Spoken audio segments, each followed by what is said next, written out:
students over the years. And this is kind of a true statement for anybody who's in any interpersonal setting, meetings, teaching, whatever you're doing, is being kind of aware of the dynamics in the room and who's speaking and who's not speaking.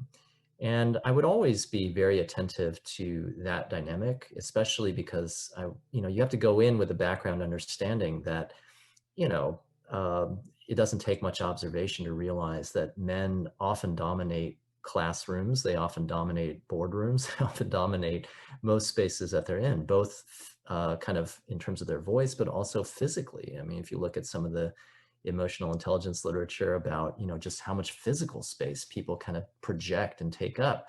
So, trying to equalize that coming in with you have to begin with that baseline, and then you have to think about, consciously how you're going to monitor the dynamic and the equality dynamic in those settings. So when women students, spoke up, I was very careful to hold up their comments.